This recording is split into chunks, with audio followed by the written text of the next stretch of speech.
We're at a crossroads. From time to time, a section of rail needs repair, but that doesn't mean the whole line needs replacement. The same way being proud of your history doesn't mean you're stuck in the past. No, we're not stuck. We hear the whistle blowing and we're inspired. Inspired by the legacy of the people who transformed this terrain into a rail yard that supplied America with the ore needed to win world wars. We're inspired by our unshakable identity, hanging tight like David facing down Goliaths, and we're moved by stories of our community's kindness. No matter who needs help, neighbors pitch in and get the job done. Hushed and humbled are more at play than pontification, but don't for 1 second think that means Proctor is a simple small town. It was built as a company town, and it continues down the tracks of time. And this rail revival is our destination.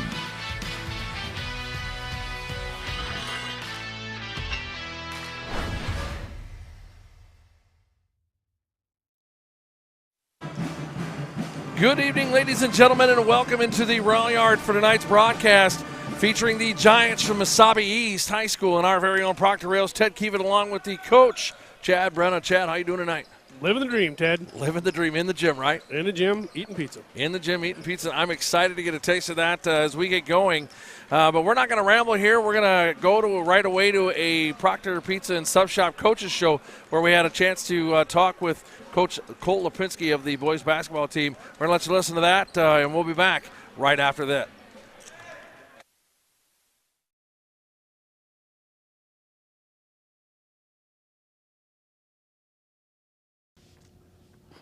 Good evening, ladies and gentlemen, and welcome into the Proctor Pizza and Sub Shop Coaches Show. I'm here with Coach Lipinski. Coach, how you doing? I'm doing great. How are you, Ted? I'm super, man. If those of you who don't know, Coach Lipinski, our head coach for our boys team, third season now. Third season, yeah. Just a couple of things. You're going into your third season as the head coach. What are you building on from year two? And where have the strengths come with your team? What are you expecting for this season? Building in year three from year two, we had a lot of turnover. We lost two of our top scorers, or actually three of our top scorers from last year. Just trying to find that consistent scoring option right away in the beginning of the season is tough. We got a sophomore returning, Josh Sinnott. He's led us in our last game against Greenway, so that's awesome. And we're doing that in our defense. We're pressing. We've got a lot of athletes. We have a lot of horses we can get out there and run and gun, and get our defense and press going. That's our big strength right now, I think. Very cool. After an offseason, now 2 games, 1-1 coming into tonight's action against Mesabi East, what have you learned about this team so far strength-wise? Like I just said, our defense. Last game against Greenway, we caused, in the first half, we caused 28 turnovers, converted on, I believe, 19 of those. So that's a great thing. That's a big strength that it's, you don't come by that a lot. And on depth, we've got a lot of guys that we can rotate in and out, and they keep, we don't lose a lot when we start rotating. So that's a big thing that helps us out. Let's talk about growth. Mm-hmm. We look at your team along with a lot of the other teams in the area where really not heavy senior-wise, especially on the 4 you already talked about. Josh Sinnott coming in, and you got these young cats that are coming onto the floor. And, both myself and Chad Brenna watching these games here at home so far as we have a heavy home schedule to start the season. Yeah. We talk about Josh last night.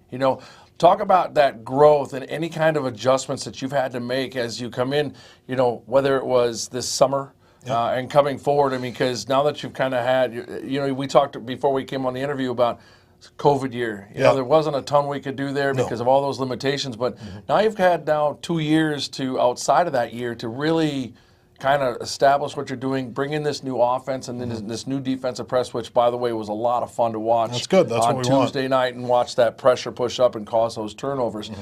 Talk about the adjustments and talk about, where we're going with leaders and stuff in that aspect. Well, we have 7 seniors on our team, and they didn't play as much as we would have liked them to last year, and they're kind of learning on the fly. So they're young in a competitive sense. In an age sense, they're there are seniors, there are leaders on the court. We've got 6 captains this year. We put out the application, and all 6 guys who applied got it. They all made all strong cases, and it's like, these are guys that we want to build our core values around. They show grit, they show dedication. We've had a couple days now where we've had guys want to come in at 6:30 in the morning and shoot before school. We did it this morning, and we had 4 guys there, but that's 4 more guys in the gym shooting than not.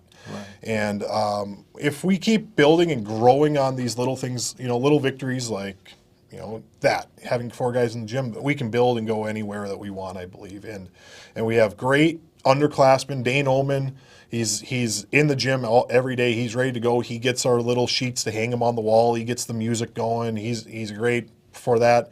James Pioro and Carter St. Germain are 2. They played a lot last year for us. Nick Breed also, he'll be back tonight after. Oh no, he was back the other night. But he was back the other night. He had his wisdom teeth out. Yep, he had his wisdom teeth out, and he's battling a cold and having the wisdom teeth out. So he's hurting right now. And once we get him back in the fold and back up to 100%, he's going to help us out a lot too.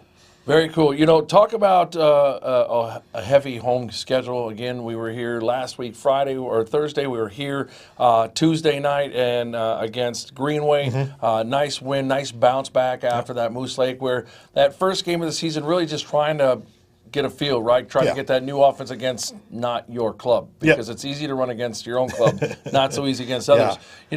I talked to a couple of the players, and wondering, what that bounce back is for you when you go into halftime on a game, after that first loss, and then when we come back out, somewhat lopsided to come out of half, but Greenway, especially Swedin, I have to always slow myself down to say his last name. Swedin came out, good little player. What are you telling your guys to keep that up, to keep that push and that forward roll coming into a game like tonight? Like if we were building off last game, and I kind of told those guys, we had a great win. That's awesome. Let's celebrate that tonight, and then we got another game on Thursday. We got to forget, that we had, caused 30 turnovers, because that doesn't happen every game. We can't rely on expecting that to happen, expecting them to throw us the ball right to us. So I really pushed that growth. We got to learn from this. We got to, and the other thing too is haven't been in that situation where we've been up 40 in a while, and learning how to play with that. So there's a lot of great learning opportunities from that game. Yeah, but I saw some great team. You talk about you had 6 folks that put in for captain, and you gave all because they all made strong cases. We could, if you watch that game on Rails TV or live in the gym on Tuesday, you really saw that, because with about 6 minutes left, you had 2 players that were the only 2 players on the bench that didn't have any offensive points. And all your team did was come down. The way it started was Carter St. Germain had an opportunity on a steal, and he had real estate all to himself. And he backed off, set it up. Gillis comes in, and your boys start feeding him the ball to get him on the board. And then Carter, I did that during the broadcast too. I do it all the time. I'm so sorry. I did it with Piero and with St. Germain. And then you started feeding Carter and getting him his points. I mean, talk about, I can tell the proudness when you walk off the floor. You can see this team is going somewhere. Those core values you're starting to put in. Talk about the proudness that you get when you see that on the floor, whether you directed that call or your team directed the call. That's got to be pretty amazing. Yeah, it's awesome. Those guys play for each other. They go out there every day and they help each other up. They build each other up. One of the biggest things we've been doing this year is at the end of practice, we have a teammate appreciation. That's one player will come and stand at the free throw line, and we go down the list, guy after guy after guy, and we say, what do you appreciate about Carter? And it cannot be basketball related. So those guys have to think outside of the box and think, Carter, he's a funny kid. He always helps me get to where I need to go. He's picked me up. In football, he did this. And seeing guys connect with each other outside of the sport that they're currently playing is huge. And we've been practicing and preaching a lot of it's more about a game. It's about building relationships. Derek Solar's sitting on the bench, the cue ball on the bench. Yep. He played with me in my high school year. We were in the same class. He graduated with me. And the second I got this job, he was the first person I called to have him come in and help, because he has passion for Proctor. And that's what I want these guys to learn as they get older, that these are going to be, you might not be as close as you want to be, but the second you see those guys, outside, you're going to talk about, it's be like that. You're like, you haven't missed a beat, even if you haven't seen each other for 10 years. So we've been building that up a lot and using the sport of basketball as that catalyst. Absolutely, that whole building young men, not just what's on the scoreboard. Yep, that's Absolutely. the most important thing.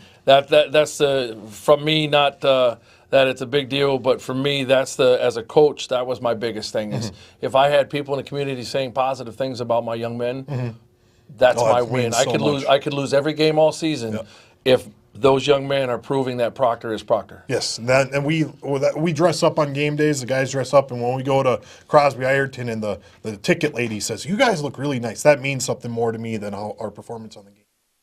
And welcome back into the rail yard. Right now, we're going to turn over to in-house PA, Mr. William C., for tonight's lineups and anthem.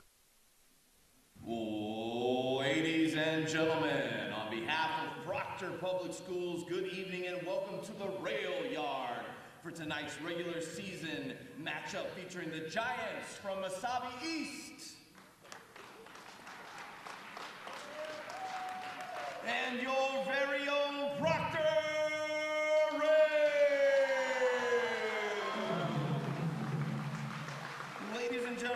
come together for tonight's game, we ask that you please rise, and gentlemen, kindly remove your hats as we have a moment of reflection for our past and present military men and women serving here at home and abroad. Yesterday was Pearl Harbor Day. On that day in 1941, the American Pacific Fleet at Pearl Harbor, Hawaii, lay in ruins after an attack by Japanese forces. On this day, President Franklin Roosevelt requested and received a declaration of war on Japan, thus officially entering the USA into World War II. And after we have this moment of reflection, we will have the playing of our national anthem.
Fans, Proctor High School encourages positive sportsmanship and behavior in their activities.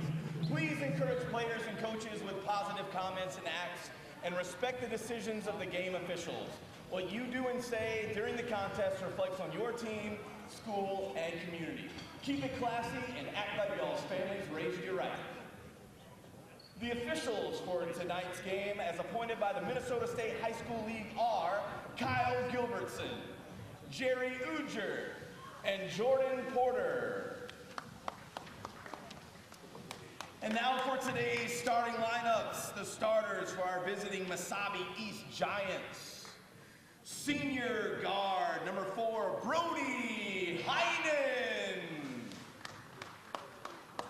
Sophomore guard, number 5, Cameron Jones.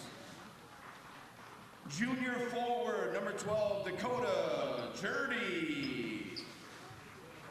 Sophomore forward, number 30, Cooper Sickle. Sophomore forward, number 54, Hayden Sampson. And the head coach of the Giants this evening, Eric Skelton. The Mesabi East Giants, ladies and gentlemen. And now, let's meet your starters for your Proctor Rails. Senior guard, number 2, Carter St. Germain.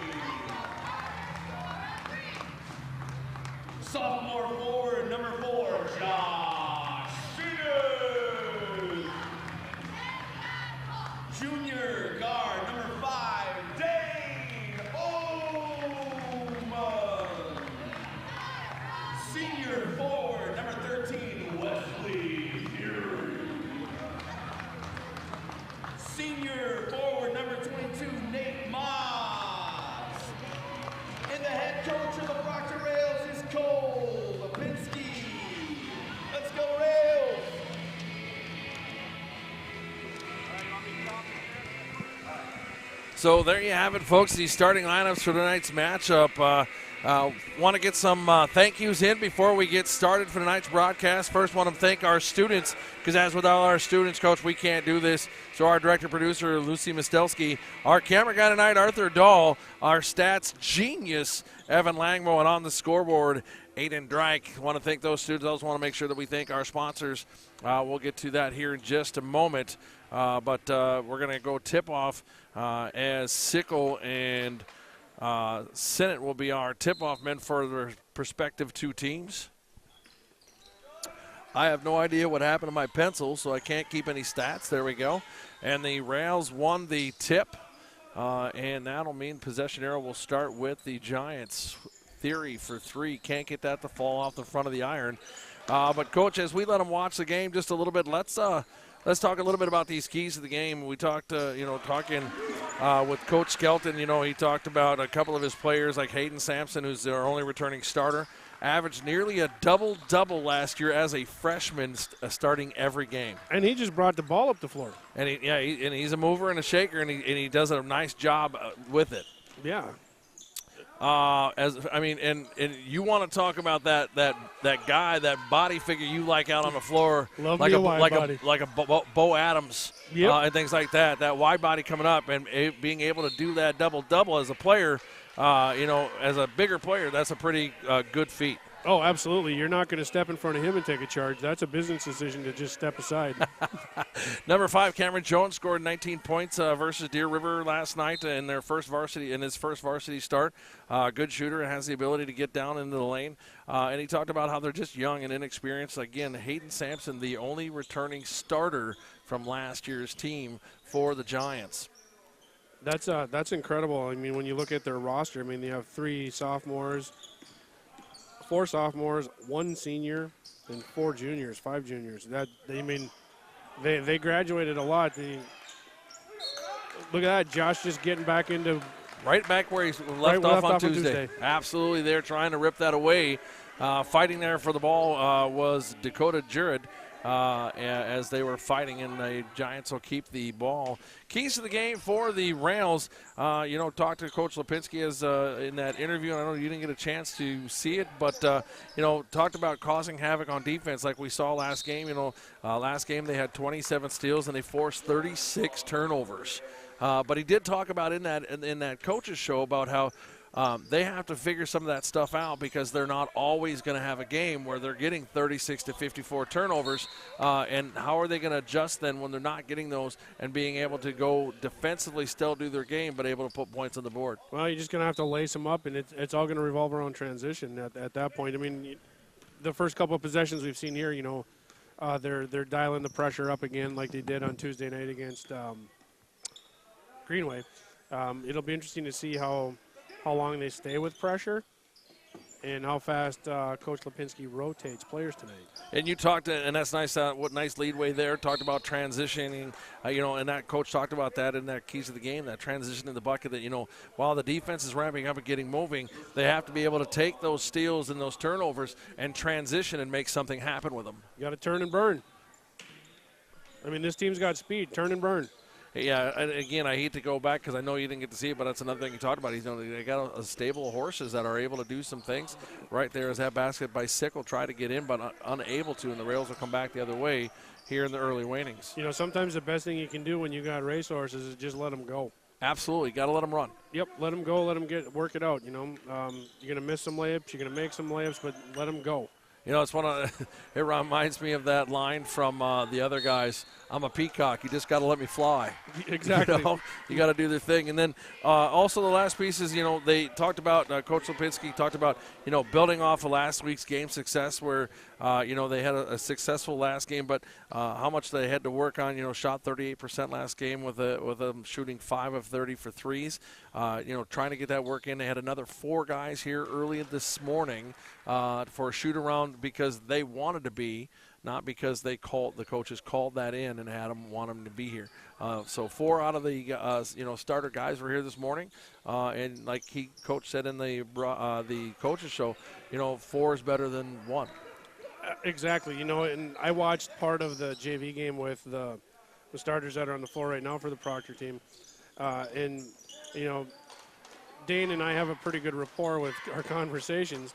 And he's like, would you have any words of wisdom for us tonight? Yeah, play together. Right. The more you guys leave who gets what out of it and concentrate on winning basketball games, the further you guys are going to go. And he's like, okay, what's another one? I'm like, hard work beats talent when talent doesn't work hard. Absolutely. Every player in this program at one point in their career here has been a lunchbox guy. Get after it, get gritty. It's exactly what we have on the floor right now is what it's been for the last, 15, 20 years. Right, absolutely. Theory for two. Yeah, and that's that thing, and I hate to keep going back to it every game when we talk about that lunchbox, that gritty. That's what Proctor is. I mean, you look at all of our sports, whether it's our girls basketball or volleyball or hockey, football, basketball, whatever it is. You just find those kids that are willing to, for lack of better terms, go and get dirty. Yeah, exactly. It's like the 4 guys showing up this morning. Those guys got better today. Absolutely. Because you came in and put in the work. Absolutely. Work is important. Yep. So now Omen down in the corner to Maz. Maz going to drive into the paint. Up and off the glass is right there was the big hand of Sampson. And that's what we need to see Nate do. Foul going to be called on Maz. I thought it was going to be a tie-up. That's his second. His second, team's third. But that's what Proctor needs Nate Moss to do is put it on the floor and go to the rack. Absolutely. So Sampson now gets the ball into Jones. Jones looking at his pressure right there. Ullman gets a hand on it. Defensively knocks it over out of bounds. Not a turnover, but almost as good. Yes. Sampson inside to Jones. Jones now going to cut right side. Now coming back to Sampson. Sampson's got space, but that's going to go too far as the shot put pass goes out of bounds. And it'll be a turnover on the Giants. And Theory will put it into the game for the Rails. St. Germain will bring it up to the offensive side of the floor. You got Piero, St. Germain, Omen, Sinnott, and Theory on the floor for the Rails. Want to welcome in the Rails faithful and also welcome everybody from Mesabi East who not able to make the trip. We're glad that we could be here to bring this game to you. Big run down the floor there by Nice pass. Nice up. A little too long there. Got to let it develop, right? Or got to take it instead of letting it develop. That was a good pull, though, by Piero. Down with the board was Jones. Now out of the backside is Heinen. And down with the long pass effort. Piero intercepts that. Now moves it back into the offensive side. St. Germain going to get called for a travel. That's a good call. I totally don't disagree. I'm right there with you. But Carter disagrees. Yeah. And that's okay. So that would be a turnover on number 2, Carter St. Germain. Jurdy now can't get it off as the pressure's there. Inside the Theory from Ullman, just a little too soft. And Sampson down, but the interception by Ullman as Sampson was trying to get that ball to Jurdy. And so Ullman now on the board with 2. We're missing too many bunnies here. Well, you look at that last trip down court, not this one right before this, but the one before that. I mean, it was Sinnott and with Theory. There was 3 or 4 attempts there that we had to go get a board before that we tried to push it back outside and then got it down to Ullman. Yeah, they just need to relax. Take a breath and let's do what we do. Jones with the ball. St. Germain digs in and up and over. Going to go out of bounds as he defends the ball. It'll be an inbounding pass for the Giants, and Sampson will bring it in. Inside to Jones, nice open backside lane, give off. This is Heinen. Heinen goes up, drops that, and draws the foul, so he'll get the and 1. You can't wind up and swing like that. Josh Sinnott on the foul. That's his first, team's 4th. Pardon me, team's 5th. They're going to call that every time, Ted. Every time? Every time. You sure? Every time. All right. When you wind up, they call it. Heinen misses that, and so he's 0 for 1 from the stripe. Sinnott gives it up to Ullman. Ullman moving to the right side. Gives it back off to Sinnott. Take him. Sinnott trying to come off a very big game where he had 20-plus points last game. Jones tries to get to go up and out down. He looks like he's hurt. I don't know if it's a quad or he goes leg and then foot, so I'm just not 100% sure what's ailing him. Maybe he's got a little stinger. Theory got his hand on that on the passing lane, and this is from Sinnott to Theory. No foul called there, as I don't have. Actually, I thought that was a pretty clean block. I don't have a 23 on my roster. I'll have to figure that out. We do not, Ted. And that's going to be a foul on Omen. That'll be his first, team 6. So kind of right back where we were the other night, Coach, where we got kind of stuck in that on our way to before the first 10 minutes, on our way to a. These are over-aggression fouls right now. And now into the bonus. So Giants now into the bonus with that foul being called. That's Theory's second. That's the one I was missing, Coach. And going to the line, going to shoot is Carmen Jones. Yeah, we are not in good shape here foul-wise, Ted. Jurdy back into the game, and Heinen taking a seat, getting a break, and Theory out of the game for the Rails. And coming in is Mr. Bowling Ball Johola. Benny. And Jones hits the first one from the stripe. You noticed that James Piero shaved that when I told him that he looked like his brother John. Did he? Yeah, he's clean shaven today. Oh, yeah, he is. And hits the second to give the Giants their first lead of the game here, up 7-6. Sinnott with a long pass from St. Germain, moving to his right, gives it off. St. Germain drives in towards the paint on the baseline. Now pushes it back outside to Omen. Inside, Sinnott, nice pass from Omen, and going to draw the foul, and that's either going to go against Jones. It is going to go against Jones. That's his first, team's first. There's not much you can do there. No. He was just trying to save a for sure bucket. Yeah. So Sinnott now from the stripe. And get that one, bounces off the front off the front side of the iron.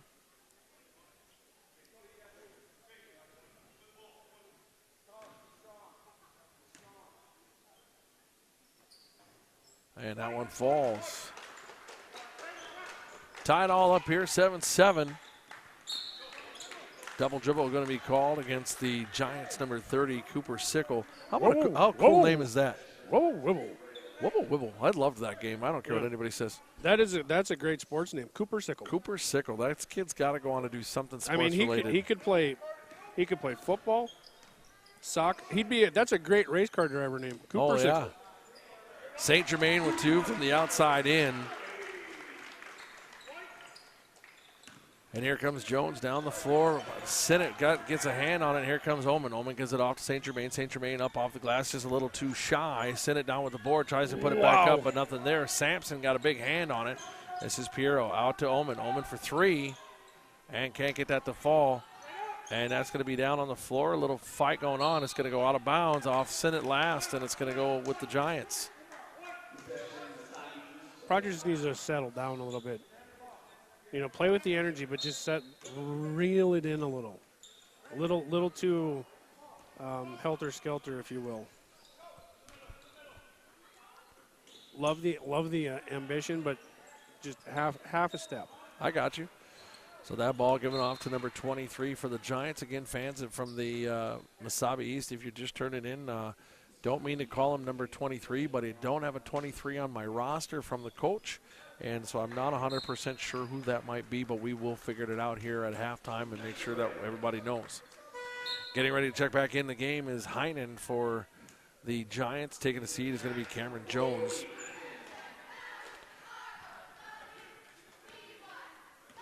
St. Germain to bring it up the floor for the Rails, pushes it to the left side to Omen. Omen's going to drive through, stops at the top of the arc, gives it off to Sinnott. Sinnott up, nice reverse layup. So Sinnott for 2 there.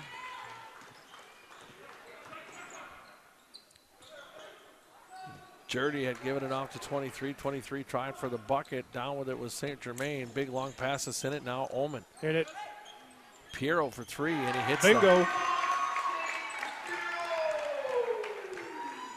So now driving down the floor again is Jurdy. Jurdy inside of 23 into the paint, up floater, and he gets that to fall. So I'm just going to put 23 on my sheet here, and Jurdy, and that gentleman has 2.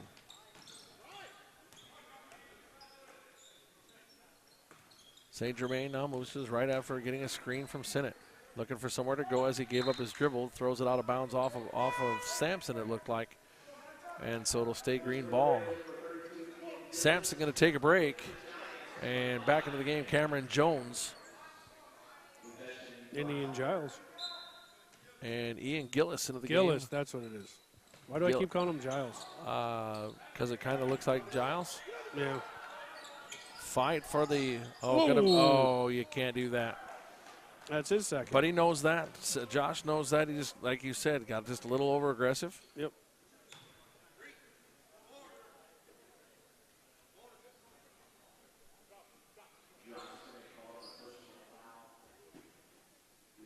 The young man plays with a lot of passion. Yep. So Sampson back into the game quick, and we'll give Cooper Sickle a break. Again, the Giants bench not very deep, 9 players deep. 10 with number 23, unless he's wearing a different jersey than Coach gave me. Unable to get that to fall was Piero. No, that wasn't Piero at the line. Who was that? That was for them at the line. Travel called. We're going to go with Heinen. We'll figure it out for stats at half. So travel called on the Giants, and now the Rails will come back down the floor with the offensive possession. Ullman gives it to Gillis. Gillis going to move, gives off to Piero. Piero for a long three. That was what I call a Travis Carlson three. That was a Travis warm-up three. Either way, it was still a Travis Carlson three. Nice steal there by Ullman as he gets a hand in that passing lane and comes down, gives it to Sinnott, and little tic-tac play, and 2 on the board. Josh has been in all the right places already tonight. So that was Sinnott with another 2. Wow, the touch falls tonight so far, too. Holy smokers. 30. Oh, they give that to Piero. I'd have given that. I would have called that on Benny.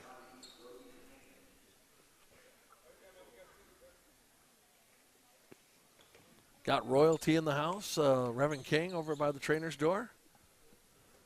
All dressed up after you got off the bus from the middle school games. Looking good, looking good.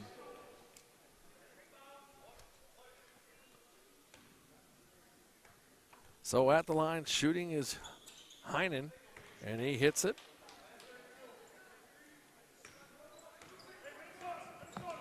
So the Rails bring it up, and this will be Dane Ullman. Ullman gives it off to Piero, right side. Piero now going to just drive inside, stop for a little pop shooter, unable to do that with a hand in his face. Sinnott up to Jahola. Jahola drives down far left side, right side, sorry.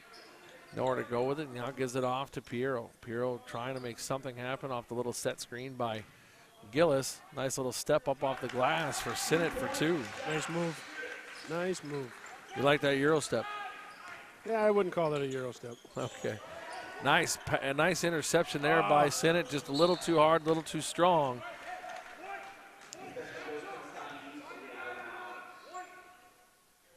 And coach going to dial up the pressure here again on the Giants.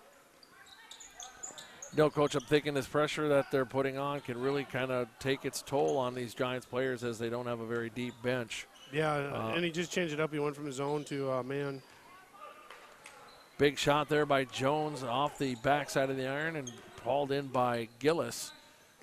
So Gillis with the board on the night, and now here come the Rails.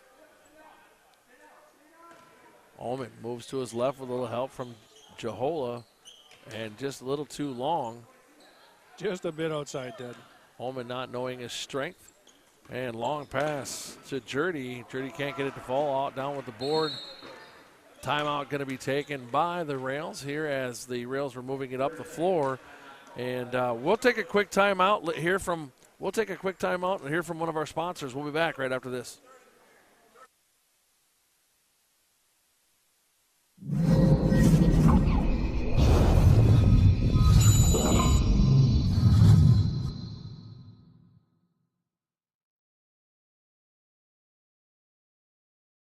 I've had this problem. Big problem. I really needed a good mechanic. And I kept searching. And searching. There are so many choices. It's really hard to find one that has all the things on my list. But I finally did it. Yes, yes, yes. Thank you. If you were looking for one as well, look no further. Here's a really good one. Just use mine. Use mine. I'm very satisfied. Definitely recommend. Problem gone. thank you.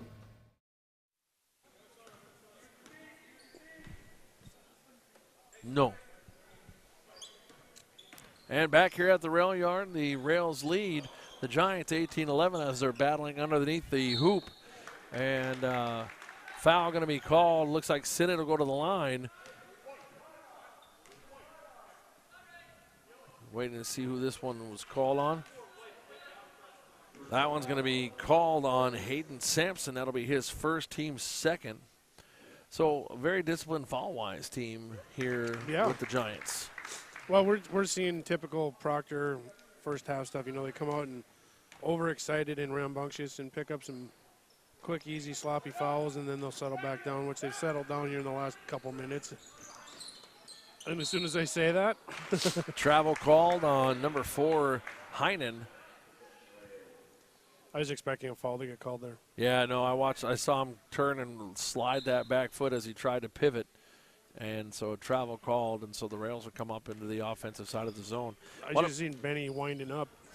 The bowling ball getting ready to go. Yeah.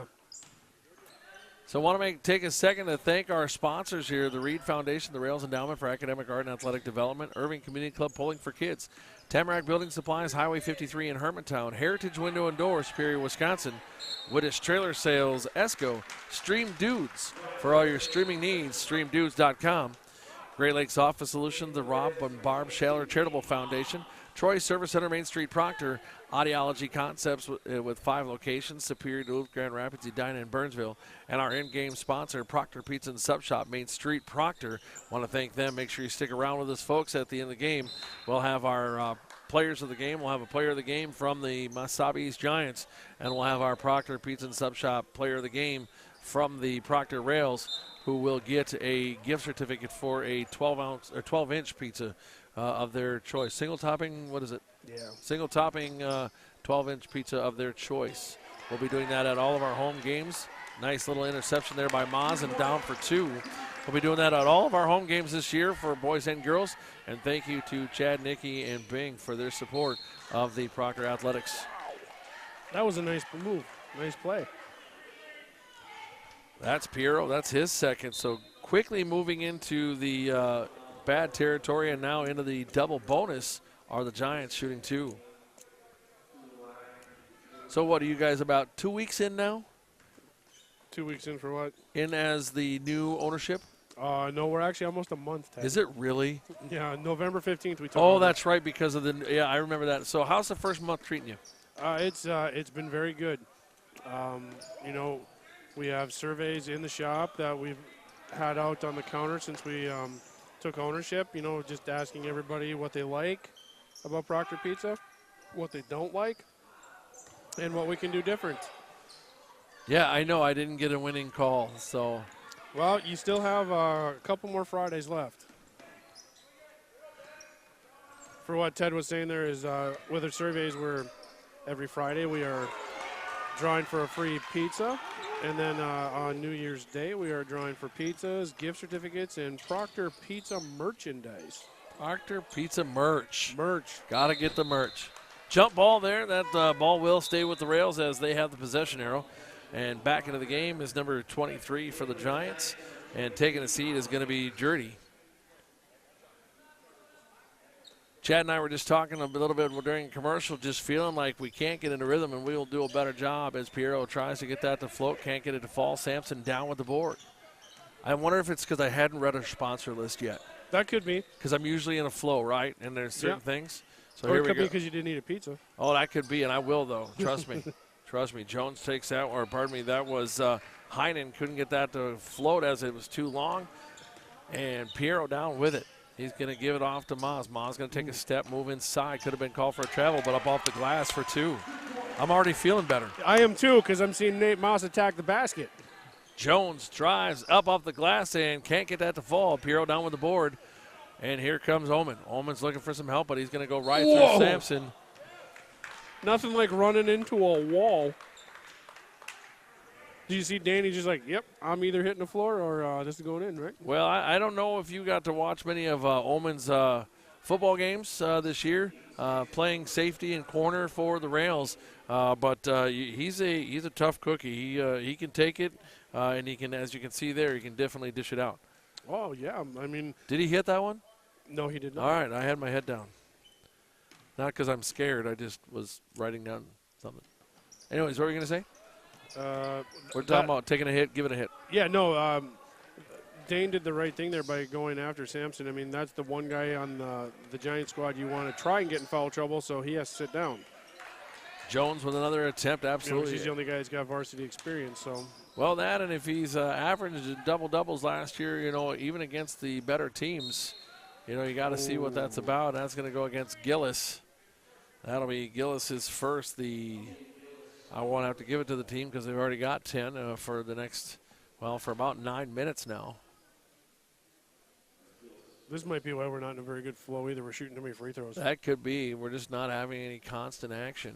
I mean, right now, 2, 4, 6, 8, 10, 11, 13 fouls mixed up amongst us. Ullman going to take a seat. Wesley Theory into the game as he got a break. And at the line shooting is Sampson. Sampson bounces off. Gillis goes up and gets the board. Yeah, give me that. That's mine. That's absolutely said. That's my rock. And here comes Wesley. Theory moves right side, looks for help, gives it off to Piero. Piero with a quick shooter. Bingo. Gets that to fall. And bingo was his name, Ted. So Piero with a big three there as they transition really nice. That's that good transition, Coach. Now Here we come again as Gillis down with it. Moz, Theory looking for help. Now gives it up. Just too deep under the basket, but he's going to draw the foul and shoot two. And Sampson not happy. And that is his, and that's his third, and he's not thrilled about that call as the official walks over and talks to Coach about why that call was made. Theory too hard off the backside. And subbing in as Sampson will come out will be Jurdy. And Sinnott in and St. Germain in, and Jahola and Gillis will take a seat. But how long can you have Sampson sitting on the bench though? Well, I would assume he's done for the half, but he's got to come back out absolutely. And Theory unable to get either one of those to drop. Well, it's like there's a cover over the basket tonight. Yeah, we've had shot after shot after shot. And Sinnott looking for a foul there, not going to get one as he put up 3 shots in a row. Couldn't get to fall. Now trapped there on the sideline. Ooh. And Sinnott going to get called for that. That's going to be his third. I don't know that. I'm not sure, yeah. I don't know if I'd called that. I don't know. That looked like he had his hand on the ball, but. So Jahola will come off the bench and come back in, and here comes Sampson also for the Giants. Nope. His coach going to sit him back down. Ullman getting ready to come back into the game. I think you have to take Josh out. So Sinnott and Piero come out, take a seat because you got to save Sinnott for the second half.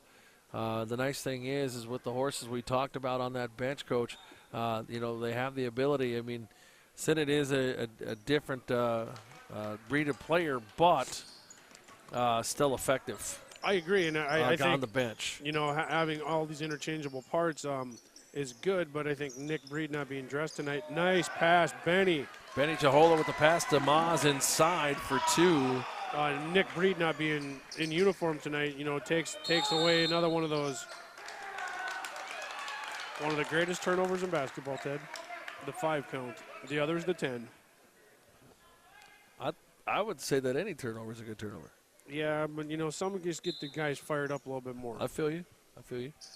So 5-second count. That's going to go out off the knee of Jahola, and so that'll go to the Giants.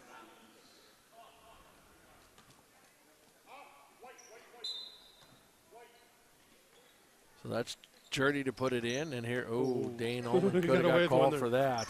That's going to go out of bounds as Jones was trying to get the ball to number 23 for the Giants. Unable to do that, so it'll be a turnover on number 12. On Jurdy. Thank you, appreciate that. Yeah, no worries. See, Moz has it ripped away from him and down on the floor. Here comes number 23, easy layup. Can't get it to fall, though. Down with the board is Benny Jahola. Here he comes, driving, cutting, and giving. This is Moz for 3. Now takes the step, drives to the paint, up off the glass. Can't get that to fall, but right in there is the entire sea of green. This is Ullman to St. Germain for 2. Nice.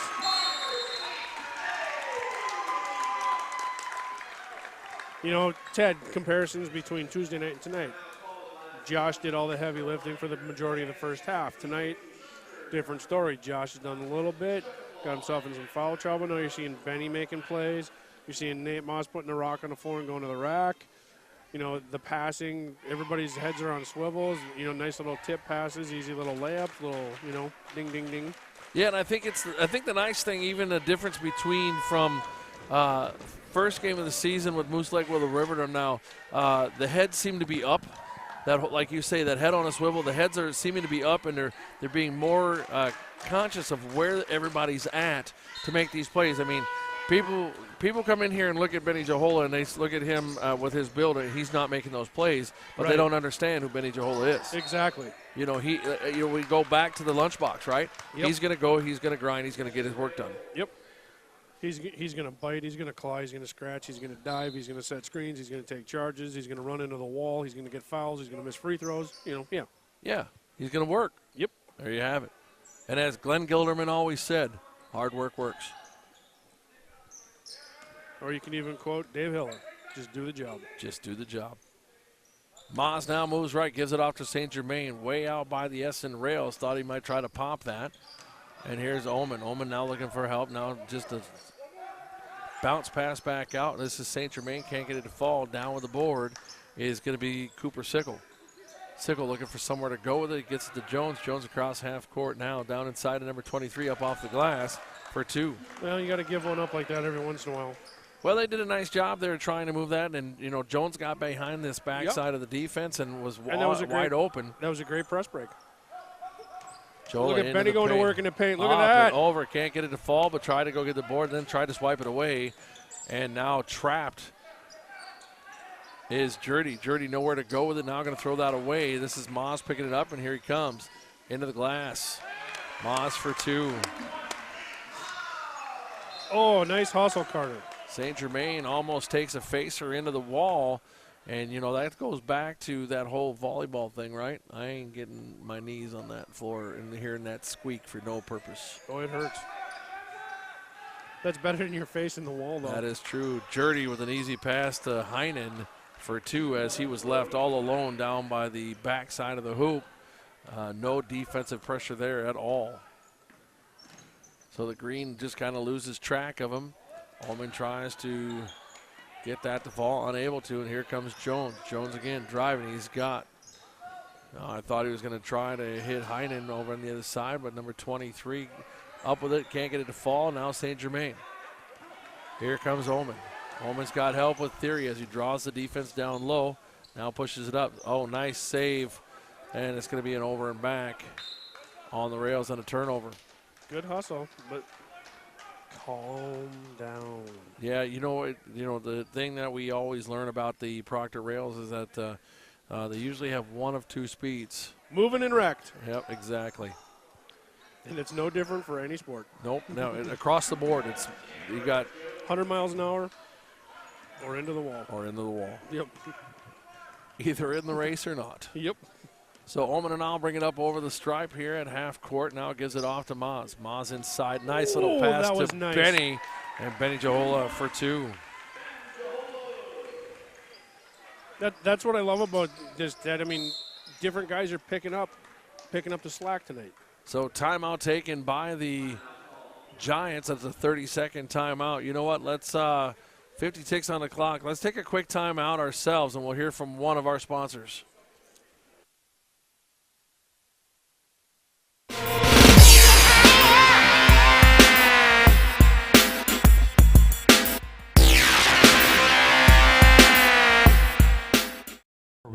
my Anderson windows were installed in 2001. That was nearly 20 years ago, and they're high-quality windows.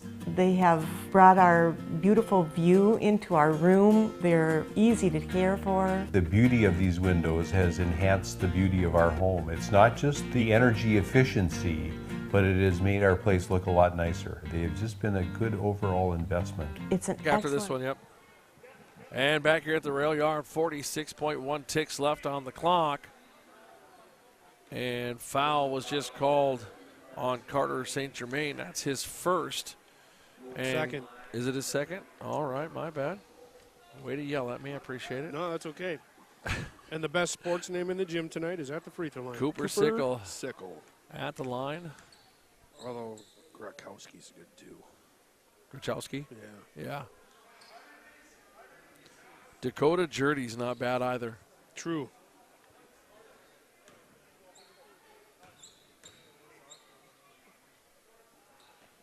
And missing both is Sickle. And off the iron was Theory. That's going to go out of bounds, and they're going to stay with the rails. Not sure about that one. I didn't think there was a white jersey this side of the hoop. But I didn't think so either. But Benny Jehola and Theory came down on this side, ball on the other side, or from the other side. I'm just not sure. But, hey, no complaints on my side. Yeah, I got nothing. At halftime, we'll for those of you who missed it, we're going to play our Proctor Pizza and Sub Shop Coaches show with Coach Cole Lipinski. We'll come back, we'll do some stats, and we'll get underway for the second half here from the rail yard. Theory turns, pops that for two.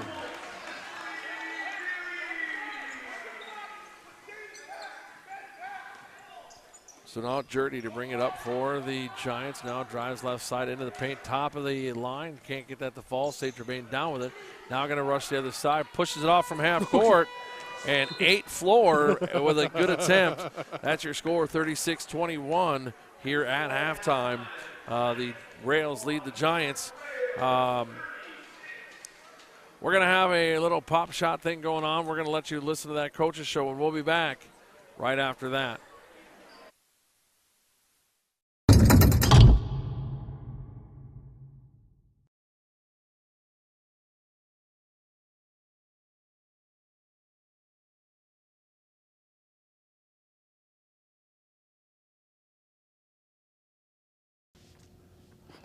Good evening, ladies and gentlemen, and welcome into the Proctor Pizza and Sub Shop Coaches Show. I'm here with Coach Lipinski. Coach, how you doing? I'm doing great. How are you, Ted? I'm super, man.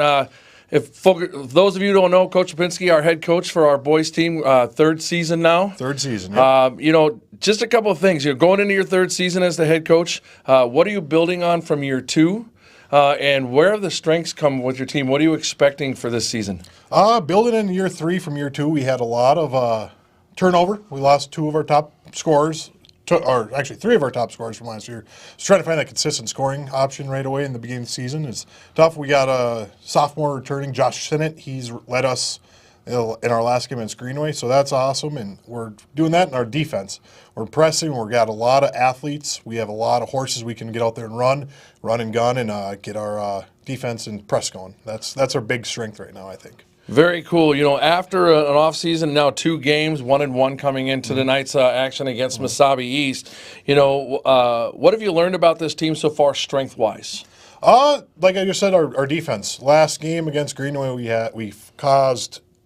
In the first half, we caused 28 turnovers, converted on, I believe, 19 of those. So that's a great thing. That's a big strength that it's you don't come by that a lot.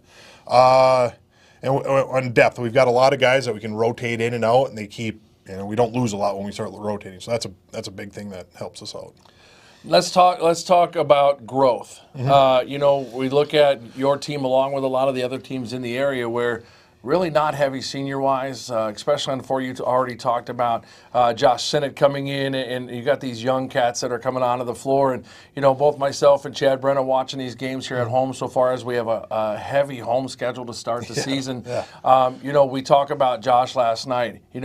Talk about that growth and any kind of adjustments that you've had to make as you come in, whether it was this summer, and coming forward. Because now that you've kind of had, we talked before we came on the interview about COVID year. You know, there wasn't a ton we could do there because of all those limitations. But now you've had 2 years to outside of that year to really kind of establish what you're doing, bring in this new offense and then this new defensive press, which, by the way, was a lot of fun to watch. That's good. That's on what we want. Tuesday night and watch that pressure push up and cause those turnovers. You know, talk about the adjustments and talk about you know, where we're going with leaders and stuff in that aspect.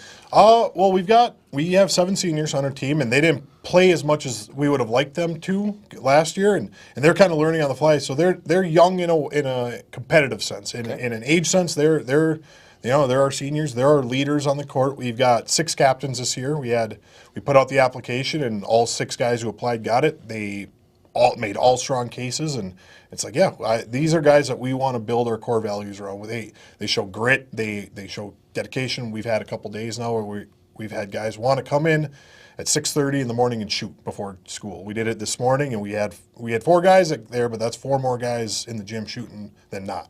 Right. And if we keep building and growing on these little things, you know, little victories like, you know, that, having 4 guys in the gym, we can build and go anywhere that we want, I believe. And we have great underclassmen. Dane Ullman, he's in the gym every day. He's ready to go. He gets our little sheets to hang him on the wall. He gets the music going. He's great for that.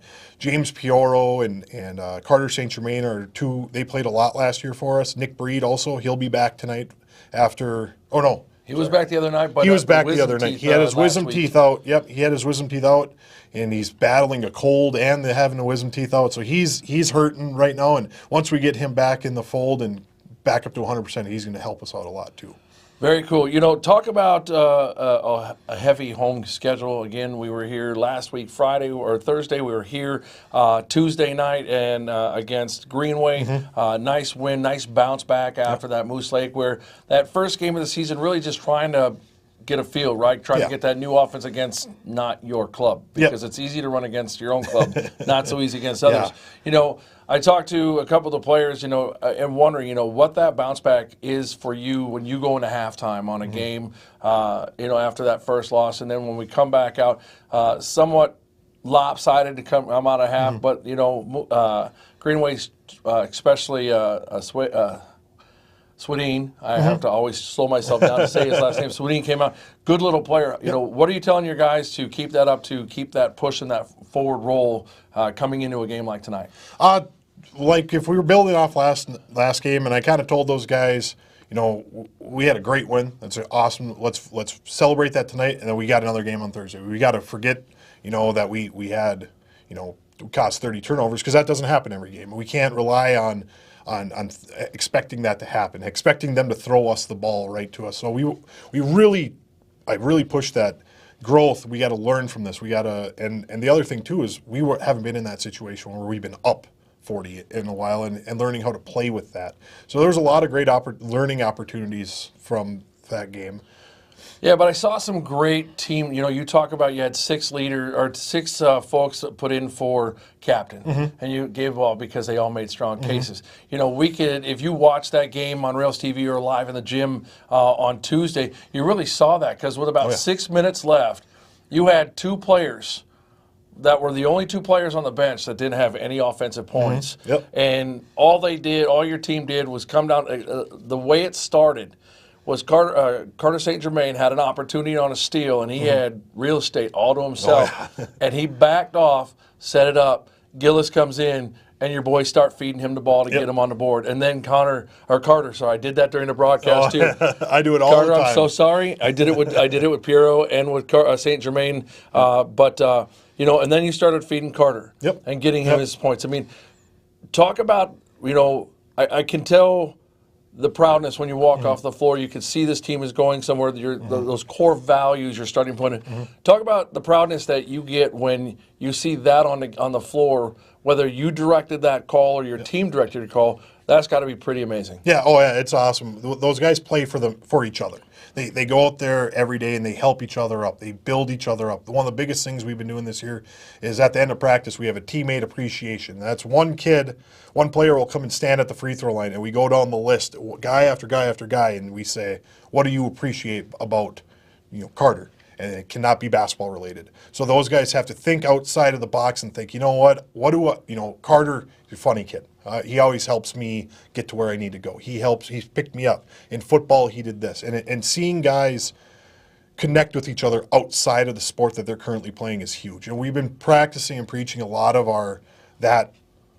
it's more about a game. It's about building relationships. Derek Solar's sitting on the bench, the cue ball on the bench. Yep. He played with me in my high school year. We were in the same class. He graduated with me. And the second I got this job, he was the first person I called to have him come in and help because he has passion for Proctor. And that's what I want these guys to learn as they get older, that these are going to be, you might not be as close as you want to be, but the second you see those guys, outside, you're going to talk about, it's be like that. You haven't missed a beat, even if you haven't seen each other for 10 years. So we've been building that up a lot and using the sport of basketball as that catalyst. Absolutely, that whole building young men, not just what's on the scoreboard. Yep, that's Absolutely. the most important thing. That's from me, not that it's a big deal, but for me, as a coach, that was my biggest thing. Is if I had people in the community saying positive things about my young men, that's my win. I could lose every game all season if those young men are proving that Proctor is Proctor. Yes, and we dress up on game days. The guys dress up, and when we go to Crosby Ironton and the ticket lady says, "You guys look really nice," that means something more to me than our performance on the game, because that's showing people Proctor is a great community, a great place to be. Absolutely. Now, one last side note question. You don't know this question because I didn't share or one statement. It's more of a question. Okay. So ever since I've been here at Proctor and started as the PA way back when, and then Rails TV for the last 8 years, the cool thing that I do, and I'm just wondering if you as a coach know this, I get with your captains every year. Okay. And they have to give me a word of the game that somehow or another I have to fit that word into the broadcast somehow. All right. Do you have knowledge of that? I don't, but I've done it to you before. I've also done that to you. So, last one was Sunstrider. Sunstrider, and somehow or another I got it in there. But the reason I was able to remember that the fact that Nick had his molars out was that night they gave me Tooth Fairy. Oh, they made it really easy for me. Okay, all right. So I was able to do that, but I got it in twice. Whether the call made any sense or not, I thought it did. But I had a couple of my sixth graders that went, "Mr. Ted, that's not even what happened," and I'm just like, whatever, But great job so far. I know we're early in. Just the difference in the hallway, because I can talk real well after teaching all day. But just the difference in the hallway, whether it's Coach K, yourself, and others that are doing and making with these young men. Take our hats off to you, and we wish you nothing but the best this season. Well, thank you, and thank you for doing this. This is the coolest thing that we do. Get a bunch of people. I send it out to everyone, then I get a lot of compliments. I work over at Bayview. Teachers are always like, "Oh, I love watching. I watch you last night on Rails TV. It's really good programs."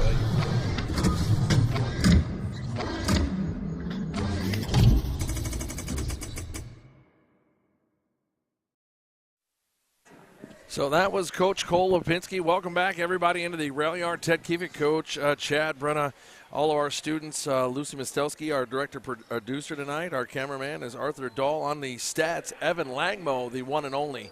And on scoreboard, Aiden Drake. So thank you to them. Coach, going through a little stats, just so you know, number 24 is actually number 23, Colin Anderson. Okay. So we got that right. Going stats-wise, leading the way, Sinnott with 10 points for the Rails, but right behind him, Nate Maas with 8. Piero with 6, and then a couple others with 2. Who got that one? That was 12. Number 12 for 2? Yep. Very cool. Yeah, just put it on the line. Thank you so much. And then I'm going to let you kind of watch what we got going on. And then point leader scorer right now for the Giants, number 4, Brody Heinen, was 6, and the rest kind of spread out 4, 4, 4, 3, 2. So trying to hang in there and do their thing with a 13-point lead of the Rails as they go and do their thing and try to continue to add to that lead inside to Sinnott. Sinnott picks it up off the floor after almost bad pass. Now gives it to Maas. Maas, nice little floater, can't get it to go. Falls into the hands of the waiting Jones, and here come the Giants. Sickle right down along the sideline to Sampson. Sampson now going to move inside and gives it off to Jurdy. Jurdy now nowhere to go. Crossover now into the paint, back out to Sampson. Sampson gives a look into the paint and goes to the board. And not able to get it to go, but draws the foul. getting up a little slow. That's a tough call there. That could have went either way. So that's going to be called on Wesley Theory. That's going to be his third, team's first of the half. They called that on Wes, even though he ran Dane over. Yeah, Dane's the one that was laying on the floor that I thought would have had that on him, which would have been better than Theory, as in Dane only has one foul going for him right now, so that would have been a better person to put it on. Sampson hits the first of 2 from the line. Theory going to have to take a seat now as he's got 3, and the bowling ball Benny Jahola comes in. I can't not say that anymore after last game, and you say bowling ball every time. I have to say Benny the bowling ball. Benny the bowling ball. Sampson off the front of the iron, can't get that to fall. Ooh. Travel going to be called against Jurdy. I don't think his foot ever left the floor, but. Well, that could be a makeup for the one underneath that just happened for a turnover, but who knows? Well, it's easy to officiate from up here, Ted. I try not to because it gets me in trouble. Yep. So Oman now gives it off to Benny the bowling ball Jahola. St. Germain can't hang on to it. Now picks it up, drives lane inside to Oman. Nice. That was a nice little pretty pass there to Oman that was set up there by Jahola, dishing it down low into St. Germain. Jurdy. Defensive breakdown there. Jurdy back for the 3. Can't get that to fall off the iron. St. Germain goes to get it, gets a finger on it, down into Oman's hands, and here's Maz. Little stop step just in. I thought it was going to be just a little too hard, but Maz continuing his night of points on the board. Jurdy into the paint, nowhere to go. Now gives it off to Sampson. Sampson for 3. Can't get that to fall. Benny Jahola down with the board. St. Germain will bring it up for the rails. Down to Maz. Maz looked a little surprised to get that pass as he turned around. Gives it off to St. Germain. Now back off to Maz. Maz gives it inside. Sennett turns, steps, rolls, and going to draw the foul as he's going up to shoot. And that's going to go against Cooper Sickle. That'll be his first, team first. Cooper Sickle. Ethan Murray getting ready to come into the game for the Giants, number 21. Going to see his first action of the evening. As Sinnott at the line to shoot 2 and hits the first. So Sinnott picking up kind of right where he left off, couple points off the pace from last game in the first half where he had 16. He had 10 tonight to start off the first part of the game, but still right back in, even with 3 fouls, playing aggressive and going and getting his boards and making sure he's doing his part for the team. Well, he probably would have had 16 plus in the first half if he would have gotten foul trouble, you know. Sinnott hits both. That one has nothing but net. And the rails now 42-24. And Jones with the pass from Jurdy down over to Sampson. Sampson going to attempt that 3, didn't give it up. And Anderson, Jurdy, Jones. Jones drives into the paint looking for somewhere to go with it, gives it a little floater, can't get it to fall, and down with it is Oman. Oman now pushing back to the offensive zone as the rails are moving a little quicker than they were in the first half and really getting into the offensive zone. Yeah, they haven't taken much off of the energy level. No, they're still going hard, which is good. Well, it seems like that first half they were a little slow up into the offensive side of the floor, but here in the early goings of this second half, just seems like they're like, okay, let's get going. Yeah, you know, you don't ever want to see a team get up by 20 and then just hit cruise control, because that's when you lose your 20-point lead and lose focus, and Dane getting mugged out there a little bit. Look at Benny standing underneath the basket all by himself. And foul, and draws the foul, and Jahola will go to the line shooting 2 as Jones will get called with the foul. That'll be Jones's second, team's third. I think that goes to that point, what I was going to say as you were talking about Dane getting mugged down here. Revan King, royalty in the house. How you doing, Revan? He just walked by the camera. Right by the camera and waved. And Jahola misses the first. What I was going to say is last game, those keys to the game that Coach Lipinski talked about was, following the ball, getting to the ball. And if you saw that rebound came off and you had 3 jerseys coming to get it in the offensive zone. Yep. And Jahola can't get the second one to fall. What was the call there? Lane violation on them. 5. Yeah. All right. On who? Number 5. On Jones. Very cool. Thank you. So we'll shoot that one again. Won't count that as a miss. And Jahola says, thank you for letting me have another set. Oh, you're going to ice the kicker? I don't think that's going to happen.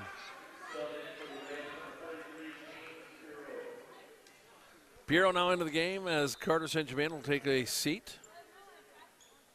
And Anderson gets it in, at least tries to. Jones saves it, but Oman will pick it up as there was a rough pass there. Sinnott.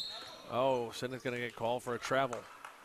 That's a good call. So turnover on number 4, Josh Sinnott. And Cooper Sickle will put the ball into play for the Giants. This is Jones now with the rails doing a bit of pressure to push him down, but not able to keep him on the defensive side. This is Jones inside from Jurdy. Can't get that to fall right into the hands of Maz. Nowhere to go, and foul going to get called on, looks like Jurdy. Yep, Jurdy's going to get that foul, which isn't a horrible thing for the Giants because that's his first. Oh, now we got role reversal here in the second half as far as fouls. I take that back. That's his second. Proctor was up 5-1 fouls to start the first half, and it's now the opposite. So for the fans of Colin Anderson, I do apologize, and so does Coach, about only having a number, but we had a misprint in our paperwork. So, and Anderson getting ready to come back in. Johola pushes out to Maz. Maz for 3. Can't get that to fall. Sampson, just a little bit taller than Johola, goes and gets that ball. Now Murray seemed to be a little lackadaisical as he coming up, and Dane Ullman was right there. Dane needed a step, and he probably would have been there to take that ball right out of his hands. So Colin Anderson, I'm sorry, go ahead. They called a travel there. I thought they were going to call a foul. Colin Anderson back into the game for the Giants as Ethan Murray will take a seat and get a break. See, that's that little bit of different attitude we even talked about last game right there between those two where, that pass, they were getting pretty mad at each other game 1 against Moose Lake Willow River. Now they're just kind of smiling and like, you know what, we'll get better. Yeah, I thought you were going. Yep. My bad. Yeah. So Jurdy coming back into the game, going to give Anderson a seat, who just came back in. And also back into the game for them is Heinen, as Murray will take a seat. Heinen gets it inside to Jones. Jones drives around Sinnott, as Sinnott's being careful because of foul trouble. Sampson driving Johola back. Johola straight up and down. Sampson not be able to get that to go, and I think that was because even though there's a height difference, big foul going to be called on Jones. Jones not liking it. That one was a foul. Jones not liking that, but, you got to take what that was. That was a nice transition play as Johola was right there in Sampson's face, even though there is a height difference, and Sampson not able to get that to fall. The rail's down with the board, pushing forward to Maz.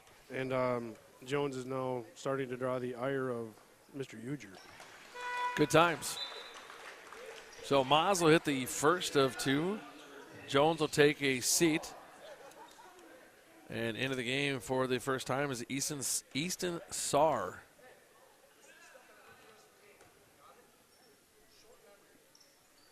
Coach down there talking to him about having a short memory. Johola for 2. Yep, next play. Well, it's that whole thing about turning the page, right? Yep. You can't dwell. Sampson for 3. Can't get that to fall. Going to go out of bounds as he touched. Going to go the way of the green.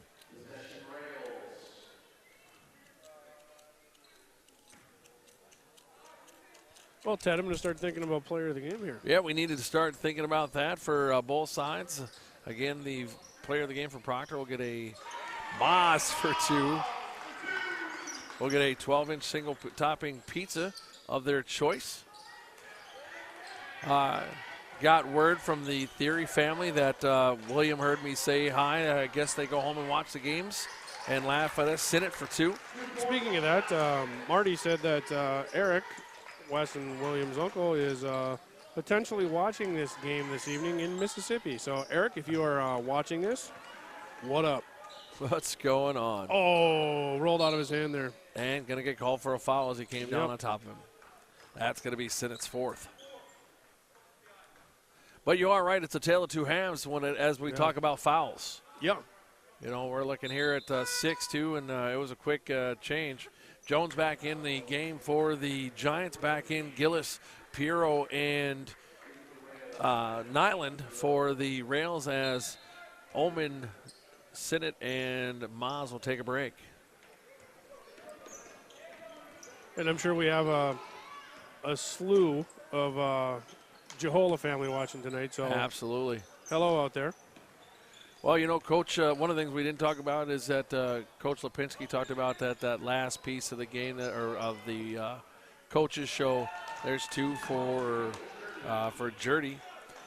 Is that you know, he passes that information on to about, you know, the coaches or about the games and the broadcast to the folks at Bayview as he works over at Bayview. Theory for three. Bingo. And Theory hits that for a big three to continue to push this lead.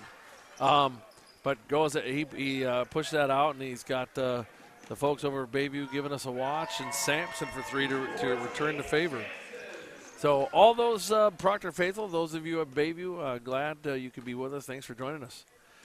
And if you like these broadcasts, folks, whether you're Mesabi East or Proctor, make sure you hit that like button. Let these kids know that you like the work that they do. It's really kind of the only accolades they get besides from me in class, making sure that they know. Foul going to be called here. Huh. That's going to go against Piero. That'll be his third, team's third.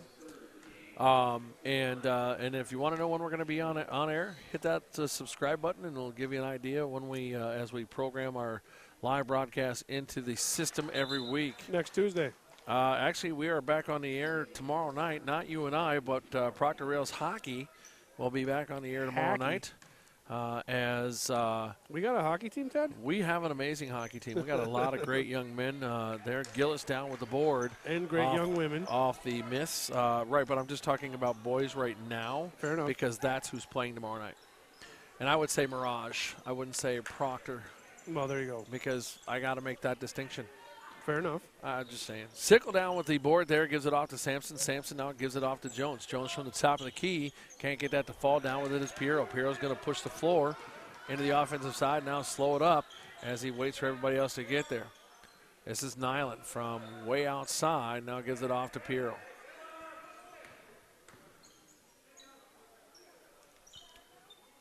See, no, I'd like to see nice shots, Sam. Nyland. I was just going to say, I'd like to see Sam Nyland do the same thing that Nate Moss has done tonight. Put it on the floor. Nyland with this big steal out of the air, and now going to push it over. And go to the rack. I thought he was going to give it to Theory there as he had three white jerseys between them.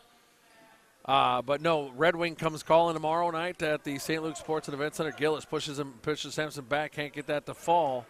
And then not on the air, but will be on the fan on Saturday.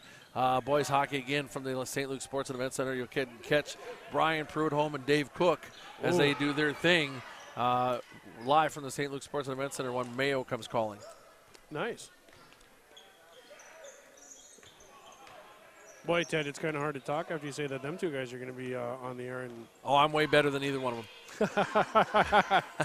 Jones for three, can't get it to fall as he's going out of bounds. Yeah. And off the iron is, here comes Gillis. Big boy ball there. Got to keep that ball up and away. Got to get it moved. Got to get it.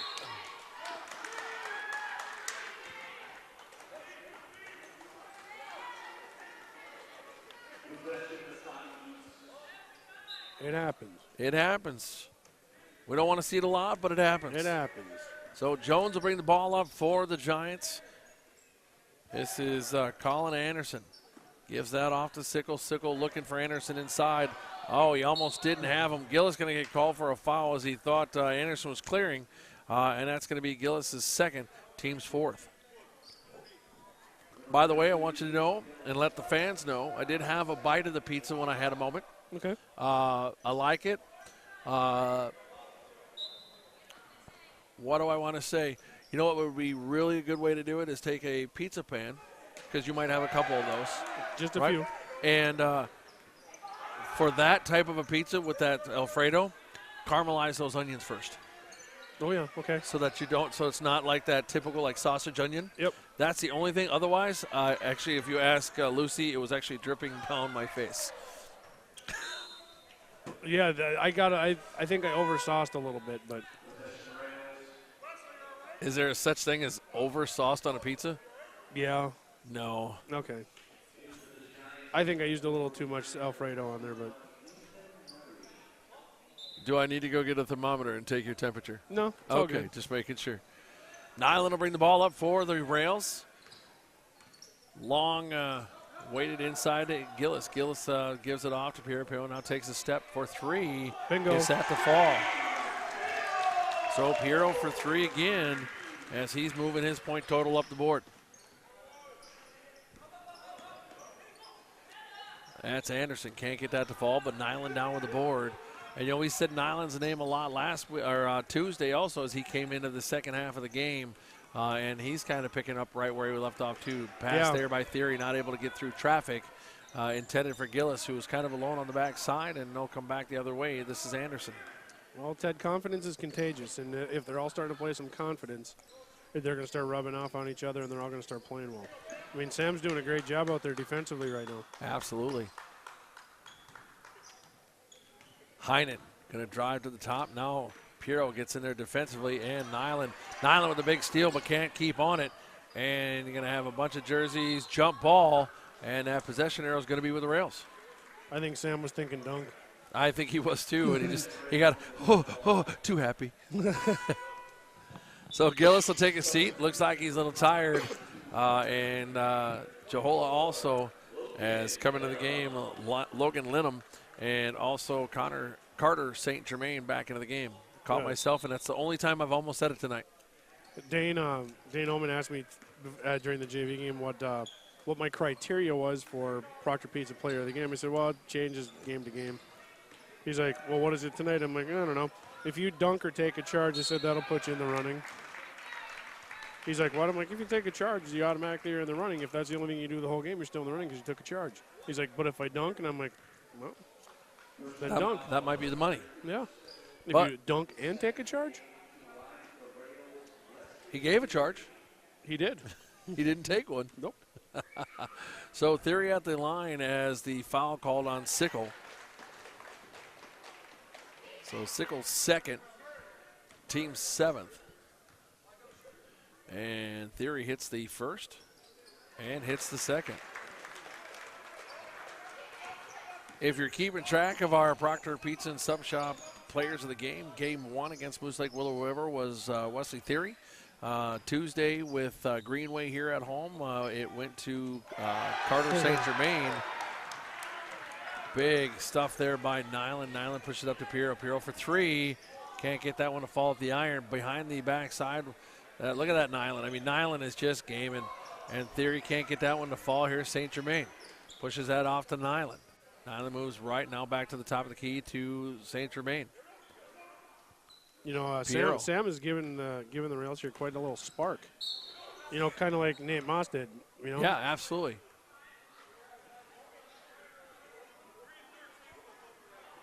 So that's Theory's fourth. Holy cow. Team's fifth.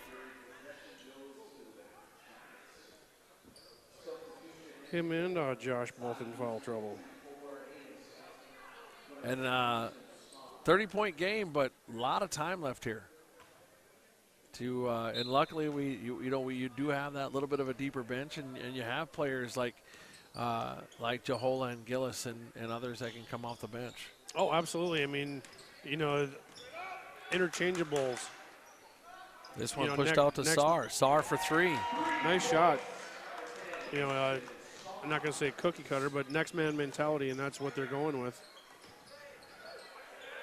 Nyland can't get that to fall. Rolls off the front left side of the rim and down with it is Sampson. Sampson pushing into the offensive side for the Giants. Gives it off to Jones, and now almost a steal there by Nyland.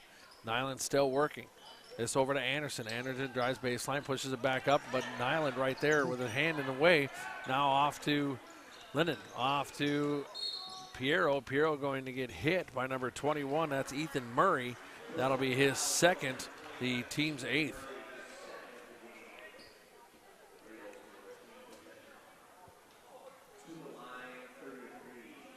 So Piero going to go to the line and shoot 1 and 1.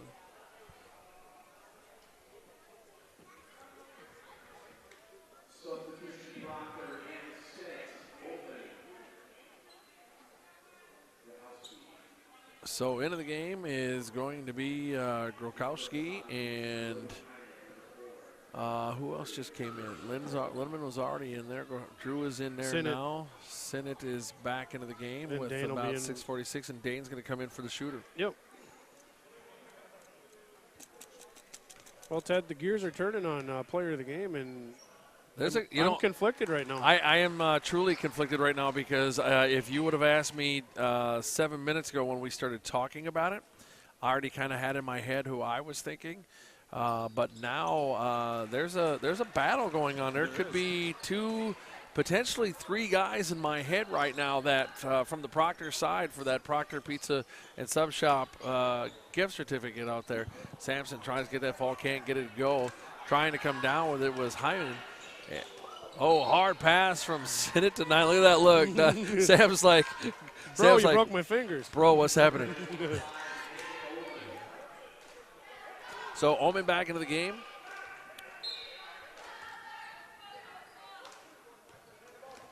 I think I've got what, in my opinion, what is the player of the game for the Giants. I don't know how you're feeling about, but just from not a ton of points, but just defensive all over the place. Yep. That's kind of where I would be going. I agree. Travel going to be called on the Giants. Jurdy getting ready to come back into the game. And he's rocking some nice Donovan Mitchells there. Or them Dames. Hold on, I got to get a better look at them, Ted. How would those be Dane's shoes? Dane's not his on. Dames. I know, just kidding. Okay. Dane Omen bringing the ball up for the Rails. He's wearing Kyrie's. Who's that? Dane Omen is wearing Kyrie Irving shoes. I know, it's just kidding. Oh.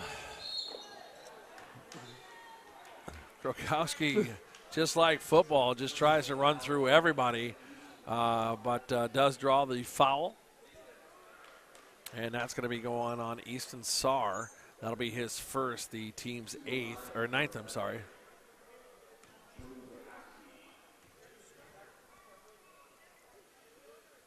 So Grokowski misses the first.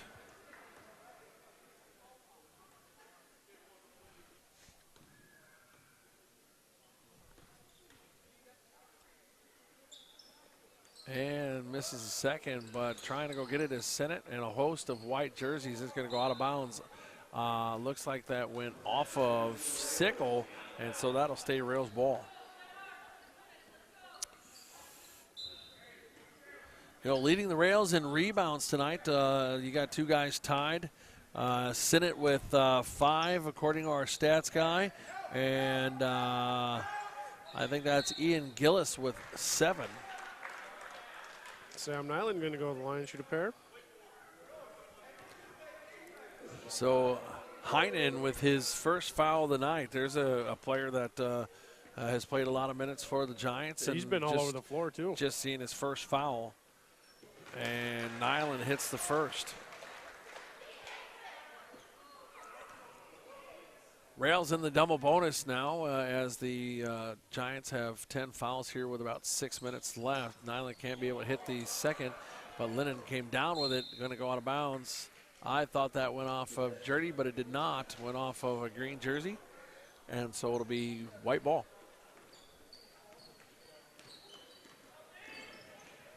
Sarr stuck, gives it off to Sampson. Sampson makes a move. No. Was going to try to pop a 3, not doing that inside to Jurdy. Just a tough pass out of the reach. And Drew Grokowski drives into the paint. Little floater, just a little shallow. Can't get it to flow. Going to go out of bounds off of Drew, and that'll stay white jersey.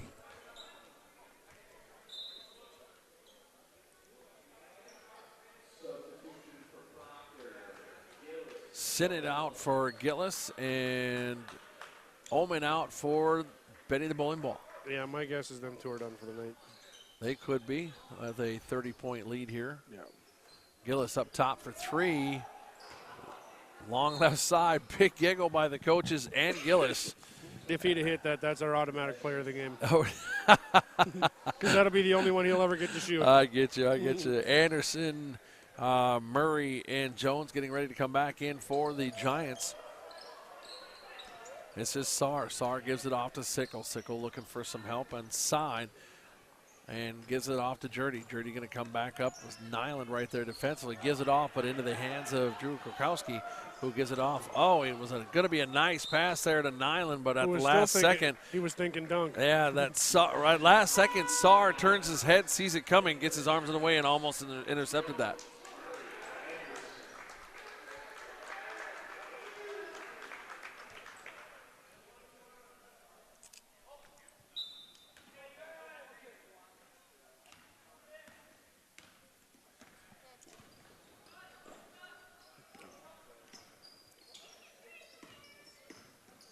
Yeah, I would agree. That's the three and if I had to,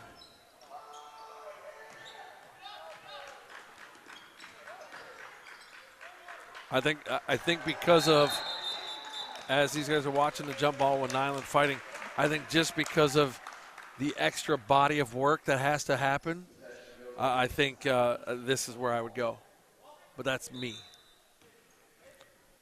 Yeah, that argument can be easily made. You know, I could honestly go any of them, though. I could, too. That's Anderson trying to put that up off the glass, trying to come down with it with Sampson, but not doing, and getting helped up. It's by amazing Drew. how physical this game still is, with a 30-point differential on the Right, score. absolutely. And it's not the Giants that are being overly aggressive. It's Proctor still being aggressive, which is good. Well, you got to get ready for those other games where you're going to play the likes of the Hermantowns and the East and things like that that are going to be those much closer games where you're going to have to battle. So if you don't battle all the way through, you're not getting ready for those games. Jahola for three. Oh, no Gets that to hit. Bingo, Benny. Bingo, Benny. Benny Jahola with a three. A banker even. A banker and a rattler. And then a board on the other end. Yeah. Oh, and he got away with the travel. Nobody saw it because they were in the mix. Oh, I seen it. Somewhat. What happened? I didn't see it. Sam Nyland just drained a three. Nyland for three.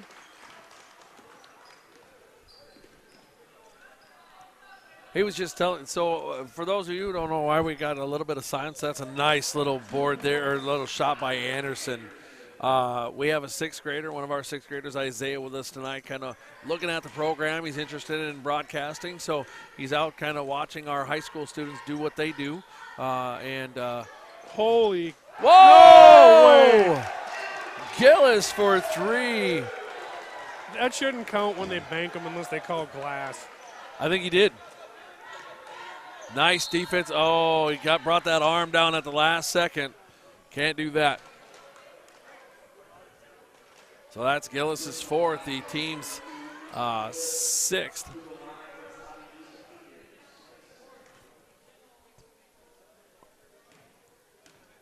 So Sampson at the line and shoots that one short. You can tell Sampson's just a bit tired. He's breathing. He's played a lot of minutes here tonight. Well, he's a workhorse. And able to hit that second one. So 1 for 2 from the line there for Sampson on that trip.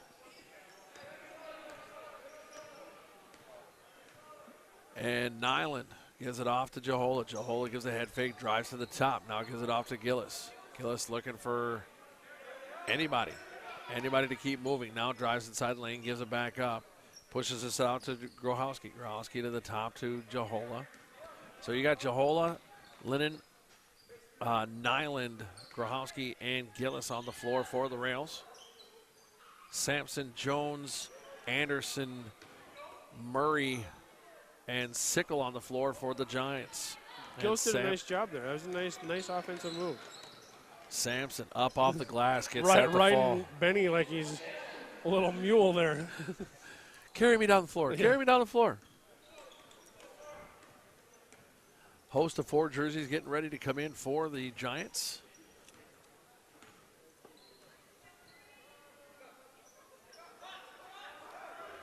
Everybody's kind of just standing still. Jahola now as Lennon was out there trying to give some direction to get somebody to cut and keep moving.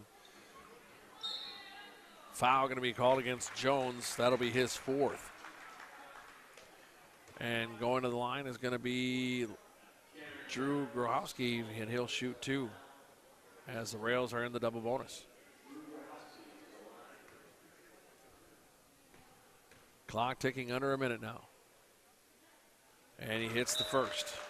You know, Ted, while we're winding down here in the last 52 seconds, the last 2 games that we've watched, you know, we've seen pretty much total team effort. Yeah, effort. Absolutely. And, you know, guys picking up slack and doing the little things now. It'll be interesting to see when we get into, you know, playing a 3A school and a 4A school, you know, how things will shake out, you know.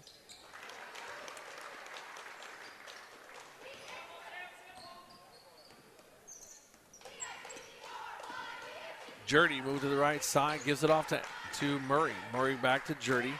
Jurdy gives it down to the corner. That was number 10, Saar. Intercepting the ball there was Benny Jahola, and he's now going to bring back the other way as the clock ticks under 20 seconds. Let's be honest, Ted. We have some good options for our Proctor Pizza player of the game tonight, and I was on the fence on it, and now I have got a clear decision. I am right there with you. If you're leaning the same way we am, and we're going to take a quick break and listen to one of our sponsors. But before that happens, there's the horn, 74-38. The Rails move to 2-1 here in the early goings of the season. We're going to hear from a commercial, and we'll be right back right after this. Go to a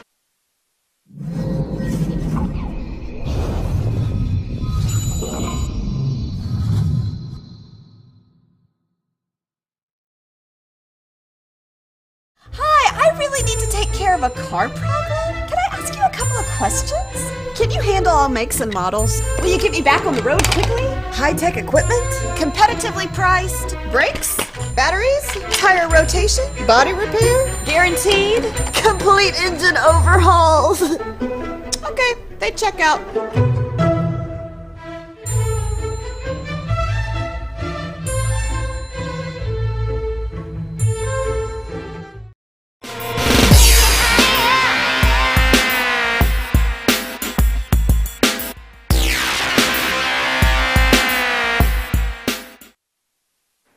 And back here at the rail yard again, your final 74-38. The Rails move to 2-1 on this early goings in the season. Before we get to our players of the game, we want to make sure we thank our sponsors, the Reed Foundation, the Rails Endowment for Academic Art and Athletic Development, the Irving Community Club Polling for Kids, Tamarack Building Supplies in Highway 53 in Hermantown, Heritage Window and Door, Superior, Wisconsin, Wittes Trailer Sales in Esco, Stream Dudes for all your streaming needs, streamdudes.com. Lake Superior Office Solutions, the Robin Barb Shaler Charitable Foundation, Troy Service Center, Main Street, Proctor, Audiology Concepts with 5 locations, Superior, Duluth, Grand Rapids, Edina, and Burnsville, and our in-game sponsor for all of our home Proctor basketball games this season, Proctor Pizza and Sub Shop, Main Street, Proctor.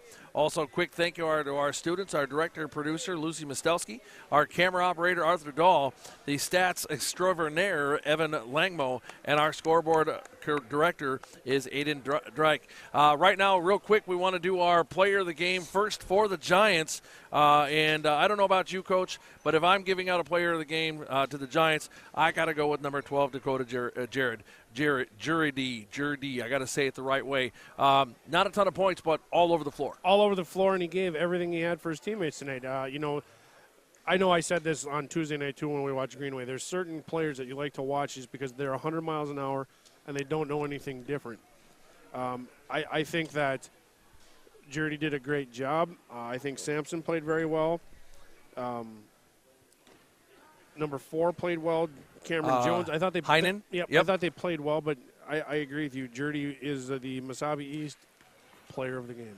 And then we move on to our Proctor Rails, Proctor Pizza and Sub Shop player of the game. This was a tough one tonight, Ted. It's tough. Coach, I honestly I showed you I had 3 guys. I had Sam Nyland. Nyland comes in later in the game, second half, and all over the floor defensively, hitting some points, and the steals and just that quality, you keep saying, that lunchbox defense, right? Just getting in their face, getting gritty, being there. Go ahead. And at halftime, I was all locked in on Nate Moss because after the game on Tuesday night, I'm like, Nate, you need to put the rock on the floor and go to the rack. And he did that. And he's like, but I'm a team player. I do what I'm told. So what does he do tonight? He puts the ball on the floor, and he goes to the rack. And then you watch Benny the bowling ball ping-ponging around out there all over guys, trying to play defense on a guy that's 3 times his size. You can't see him. He got ridden like a mule there about 2 minutes left. Yeah. As Sampson comes down the floor, Benny's stuck to him like glue, and I thought he was actually giving him a piggyback ride. Well, exactly. You know, so our Proctor Pizza player of the game tonight is Benny the bowling ball Jahola. And it's because you missed free throws like your brothers, and then you banked in a 3. Not only do you bank it off the glass, it ding-dongs off the rim and then goes in. And then you hustle down the floor, you out-rebound everybody else. And start a turn. Yeah. So congratulations, Benny. You are our Proctor Pizza player of the game. So do me a quick favor, because I know you've never done this piece before, but if you're going to look at us, you got to move your hand to this side so the mic will actually pick you up. I got it. Congratulations. Nice game played. Talk about the hustle of. Let's leave you out of it for a minute. Tell us about that hustle. And I mean, we're only 3 games in, 2-1.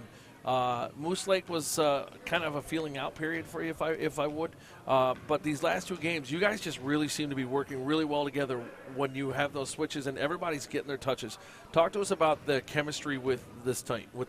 Hey, we started full court press. It's just a lot of work, hustle. There's a lot of fouls, but it works. A lot of dogs in the team. A lot of dogs.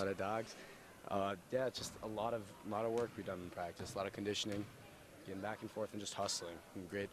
Team's got a great bond, just great together. So speaking of that, sorry, Coach, I got to say this real quick. Speaking of that team bond, and you'll be able to go back and watch the broadcast later, but did an interview with Coach Lipinski that we played before the game and at halftime. And one of the things he talked about was that camaraderie, that team, right? And that you guys do this thing at the end of each practice where, you single out one player of the game that goes to the line, and everybody has to say something quality about that person, and it's not about basketball. It's outside of this gym. As a player, is that some of that piece that's really feeding into that and causing you guys to be that much tighter? Because not because you have to in the aspect of coach saying, hey, you have to be tight-knit, but because without doing that kind of stuff, or with doing that kind of stuff, you really get to learn who each other are, even those kids that might not be in your exact circle. Yeah, you get to know them better, and they crack a few jokes. It just lightens the mood and everything. It's a nice thing. And, sitting watching the JV game with some of you guys, prior to you going to the locker room, it was, Dane was asking a lot of questions. It's like, these are your brothers. You're going to fight.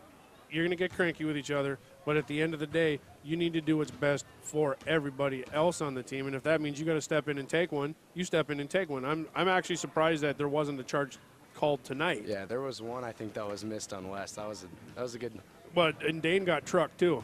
Oh yeah, Dane got trucked. No. And they called it on West. Dane basically, yeah, because Dane's laying on the ground, and we're thinking that's going to be called down there, and then Wesley got called on that. So we were trying to figure that out. But as we talk about, it's easier to officiate from up here than it is down there. Yeah. So you get a little bit of a reprieve, but we're right back here. I mean, the first 7 of 13 are at home. Dang, I could give away a lot of pizzas. The first 7 of 13 for the boys are at home. They'll travel to to Falls, right? I believe so, yeah. You guys got Falls, and then they'll be right back here on Tuesday. We played Denfield Saturday, and then I think our first 6 games are home. I'm not sure. All right, well, I could be wrong. I've been wrong before. Ask my students. They'll tell you. It happens. But I do want you to understand that you have a forever name in my head now. I cannot – if you go back and listen, almost every time – there are a couple times I stop myself because I don't want the people to get tired of it. But every time you were on a Benny the bowling ball Jahola, whether it was a shot or the steal or whatever it was, the thing I love about you, Benny, is on the floor, and I said this at the beginning of the broadcast – people come into this gym and they look at you and you're not that typical build of a basketball player, okay? But, boy, I tell you what, you come out here and play with as much heart and as much will as every one of these other guys, and you are just an absolute fun to watch. But he's getting yelled at, so you got anything left for him? Nope. Congratulations, Ben. Thank you. Congratulations, buddy. Good luck the rest of the way. We'll talk soon. All right. Thanks, buddy. Thank you. So that's Ben the bowling ball Jahola, getting that player of the game, brought to you by the Proctor Pizza and Sub Shop. We got to get him going because Coach wants to see him. Yeah. Cole's going to start getting mad at us. Nah, he won't. I'll just get him a pizza. Food solves everything. I'm just saying. We hate family. Let's go to Thanksgiving. Okay. Yep. Yeah. So, I'm mad at you. I'm coming to get a pizza. All right. Rails will be back on the air tomorrow night when you'll have Tim Roweter bringing you the sights and sounds live from the St. Luke's Event and Sports Center. The sweet sounds voice of Tim Roweter. And he'll bring that, and he'll have Red Wing coming to town. And then we'll be back on the air next week. Check it out. RailsTV.net has all of our broadcasts listed for that we have before Christmas break. Also, you'll get push notifications if you follow us on Twitter, and also see the list of broadcasts. If you go to Rails TV, hit that subscribe button, and you'll see all of our broadcasts. But on behalf of myself, the coach, Arthur, Aiden, Lucy, Isaiah, and Evan, not Isaiah, Evan, Isaiah, we want to thank you for coming in. We'll hopefully you'll join us tomorrow night straight from the St. Luke Sports and Event Center. On behalf of everybody, our sponsors, and our students, thanks for stopping by. We'll see you next time.